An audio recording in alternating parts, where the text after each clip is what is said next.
The Discourses of Epictetus, Book 1, Chapter 9. How from the fact that we are akin to God, a man may proceed to the consequences. If the things are true which are said by the philosophers about the kinship between God and man, what else remains for men to do than what Socrates did? Never in reply to the question, to what country you belong, say that you are an Athenian or Corinthian, but that you are a citizen of the world. But why do you say that you are an Athenian? And why do you not say that you belong to the small nook only into which your poor body was cast at birth? Is it not plain that you call yourself an Athenian or a Corinthian from the place which has a greater authority and comprises not only that small nook itself and all your family, but even the whole country from which the stock of your progenitors is derived down to you? He then, who has observed with intelligence the administration of the world, and has learned that the greatest and supreme and the most comprehensive community is that which is composed of men and God, and that from God have descended the seeds not only to my father and grandfather, but to all beings which are generated on the earth and are produced, and particularly to rational beings. For these only are by their nature formed to have communion with God, being by means of reason conjoined with him. Why should not such a man call himself a citizen of the world? And why not a son of God? And why should he be afraid of anything which happens among men? Is kinship with Caesar, the emperor, or with any other of the powerful in Rome sufficient to enable us to live in safety and above contempt and without any fear at all? And to have God for your maker and father and guardian, shall not this release us from sorrows and fear? But a man may say, whence shall I get bread to eat when I have nothing? And how do slaves and runaways, on what do they rely when they leave their masters? Do they rely on their lands or slaves or their vessels of silver? They rely on nothing but themselves, and food does not fail them. And shall it be necessary for one among us who is a philosopher to travel into foreign parts and to trust to and rely on others and not to take care of himself? And shall he be inferior to irrational animals and more cowardly, each of which being self-sufficient, neither fails to get his proper food, nor to find a suitable way of living and one conformable to nature? I indeed think that the old man ought to be sitting here, not to contrive how you may have no mean thoughts or mean and ignoble talk about yourselves, but to take care that there be not among us any young men of such a mind, that when they have recognized their kinship to God, and that we are fettered by these bonds, the body, and its possessions, and whatever else on account of them is necessary to us for the economy and commerce of life, they should intend to throw off these things as if they were burdens painful and intolerable, and to depart to their kinsmen. But this is the labor that your teacher and instructor ought to be employed upon, if he really were what he should be. You should come to him and say, Epictetus, we can no longer endure being bound to this poor body and feeding it and giving it drink and rest and cleaning it. And for the sake of the body complying with the wishes of these and of those. Are not these things indifferent and nothing to us? And is not death no evil? And are we not in a manner kinsmen of God? And did we not come from him? Allow us to depart to the place from which we came.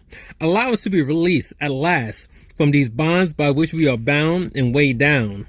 Here there are robbers and thieves and courts of justice, and those who are named tyrants, and think that they have some power over us by means of the body and its possessions. Permit us to show them that they have no power over any man. And I, on my part, would say, friends, wait for God. When he shall give the signal and release you from this service, then go to him. But for the present, endure to dwell in this place where he has put you. Short indeed is this time of our dwelling here, and easy to bear for those who are so disposed. For what tyrant, or what thief, or what course of justice, or formidable to those who have thus considered as things of no value the body and the possessions of the body? Wait then, do not depart without a reason.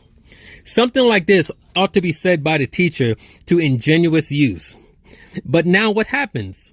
This teacher is a lifeless body, and you are lifeless bodies. When you have been well filled today, you sit down and lament about tomorrow, how you shall get something to eat. Wretch, if you have it, you will have it. But if you have it not, you will depart from life. The door is open. Why do you grieve? Where does there remain any room for tears? And where is there occasion for flattery? Why shall one man envy another? Why should a man admire the rich or the powerful, even if they be both very strong and of valiant temper? For what will they do to us? We shall not care for that which they can do, and what we do care for, that they cannot do. How does Socrates behave with respect to these matters? Why, in what other way than a man ought to do who is convinced that he was a kinsman of the gods? If you say to me now, says Socrates to his judges, we will acquit you on the condition that you no longer discourse in the way in which you have hitherto discourse, nor trouble either our young or our old man. I shall answer, you make yourselves ridiculous by thinking that, if one of our commanders has appointed me to a certain post, it is my duty to keep and maintain it, and to resolve to die 1,000 times rather than desert it. But if God has put us in any place and way of life, we ought to desert it. Socrates speaks like a man who is really a kinsman of the gods. But we think about ourselves as if we were only stomachs and intestines and shameful parts. We fear, we desire, we flatter those who are able to help us in these matters, and we fear them also.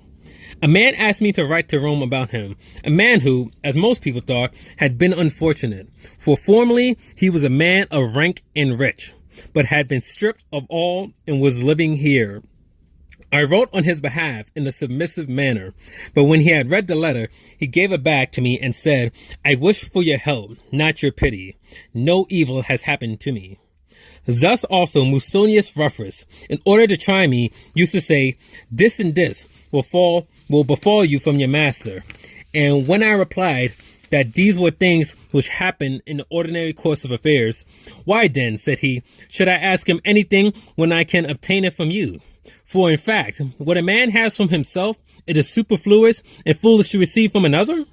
Shall I then, who am able to receive from myself greatness of soul and a generous spirit, receive from you land and money or magisterial office? I hope not. I will not be so ignorant about my own possessions. But when a man is cowardly and mean, what else must be done for him than to write letters as you would about a corpse? Please to grant us the body of a certain person in a sectarius of pure blood, for such a person is, in fact, a carcass and a sectarius, a certain quantity of blood and nothing more. But if he were anything more, he would know that one man is not miserable through the means of another.